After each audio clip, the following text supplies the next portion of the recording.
عليا نمري اسم ارتبط بشخصية الأم على المسرح، التلفزيون والسينما بلبنان. تيتا عليا 20 سنة على غيابك، اشتقنا لك.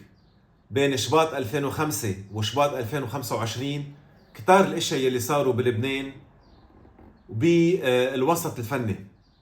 فيديو صغير ما بكفي لحتى نخبر عن مسيرتك الفنية ونضالك الوطني، لأنه حالك حال كتار من الممثلين يلي ناضلوا للبنان مش بس للفن.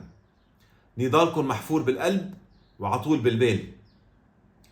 بدي خبر كم شغلة عن شخصيتك يلي بعدهم ببالي عطول ويلي نحن كلنا بنتذكرهم. الناس بتعرف عليا على التلفزيون والقليل يلي بيعرفوها بالشخصي من الجيل الجديد خاصة. عليا مثل ما بتشوفوها على التي في هي بالحياة، نفس القلب الطيب، الأم الحنونة، العفوية، الحدن القبضاي يلي وقت يكون في مشكل بتكون أول حدن على الطريق، ما بتخاف، وطنية بامتياز، بتحب بلدها، وهيدا شيء ترجم بمراحل كتير من حياتها. أكيد بنبقى بنحكي عنهم بمراحل لاحقة. عليا نمري مزبوط أنت منك خريجة جامعة، ولكن ثقافتك والثقافة المهنية اللي كان عندك إياها كانت كافية أنه تترك بصمة كتير كبيرة بتربيتنا، بأخلاقنا، بمجتمعنا، وبالمسيرة الفنية الكبيرة بلبنان. أكيد حالك حال كتار من الممثلين بالجيل القديم والجيل الجديد. بأسف أنه ما أخذتوا حقكم، خاصة الجيل القديم من قبل الدولة. بعرف أن أبي عم بتجرب قد ما بتقدر تعمل شغلها، ولكن في دور كبير على الدولة وفي تقصير من قبل الدولة بحق الفنان اللبناني، مش بس كممثلين، كشعراء، ككتاب، كموسيقيين، ملحنين، مطربين وغيرهم. عليا اشتهرت بدور الأم، وكنت أم كل شهيد بلبنان. كل شهيد سقط للبنان أنت كنت أمه. عليا ناضلت كتير، وكان عندها برنامج كتير حلو على إذاعة صوت لبنان اسمه أم خليل، هي والراحل الشاعر يونس الابن. اشتهر كتير، هيدا من الاشياء اللي أنا بحبها وعلقت ببالي. مثل ما عملت أدوار كمان ضلت ببالنا كوميدية، مش بس دراما وحزينة، مع الراحلين مثل الأستاذ إبراهيم مرعشلي الله يرحمه، ونبيه أبو الحسن، ومثل فارس يقبر أمه، ومثل ست شروف.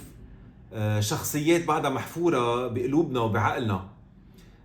مسلسلاتكم كان لها رسالة، كان عطول كل حلقة لازم تطلع فيها رسالة بالآخر بتبني المجتمع. شفنا اليوم كتير عالم معلمين وعندهم كتير شهادات ما عملوا شيء للمجتمع إلا أنه دمروه، يأسوه، أحبطوه.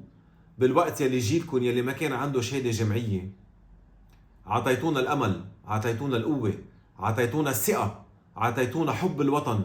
خليتوا المبادئ يلي عنا موجودة بطريقة ما نتخلى عنها. ذكراكم عطول بالبال، انتو عطول بقلبنا.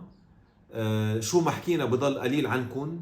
كتار القصص يلي بحب خبرها، ان كان وقتها كنت تخبرينا عن ثورة 58، كيف نمتوا على الرصيف وتغطيتوا بالجرايد للحفاظ على سيادة لبنان، كيان الدولة والجيش اللبناني.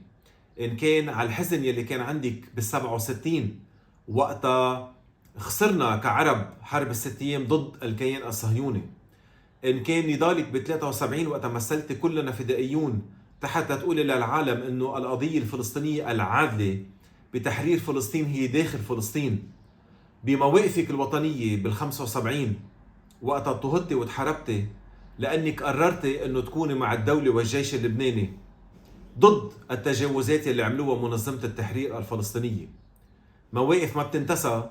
وقتها حزنتي على سقوط الدمور، وقتها كنت تحزني وتنقهري، وكنا نشوفك قد ايه كنت تكوني زعلانة كل ما يسقط شهيد بالمقاومة اللبنانية أو بالجيش اللبناني. كلنا شفنا قديش كنت زعلانة وقتها قتلنا بعضنا بالداخل.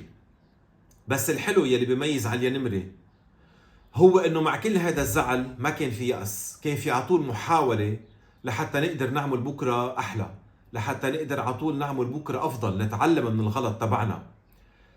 بي لما راح حتى يحارب ويدافع عن لبنان، عليا خيطت له البدلة، عكس كتير أمات يلي سفروا أولادهم وهربون لحتى ما يكونوا موجودين يدافعوا فيه عن لبنان، وبعد الحرب اجوا يفقعوا نظريات علينا شو كان لازم نعمل أو ما نعمل، وكيف كان لازم نعمل أو كيف كان لازم ما نعمل.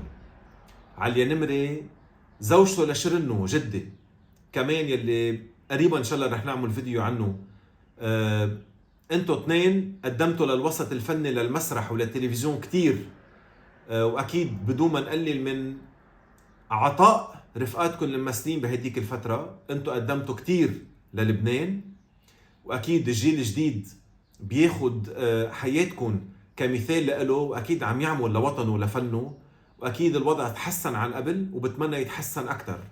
اللي فيه لكم اياه انتوا على طول بالبال، نحن ما بننساكم، وقد ما نحكي قليل بوعدكم مطرح ما انتوا رح نحكي اكثر، نخبر قصتكم اكثر، نخبر عن نضالكم اكثر، لانه هيدا الشيء بنفتخر فيه، هو وسام على صدرنا من هلا لتخلص الدنيا.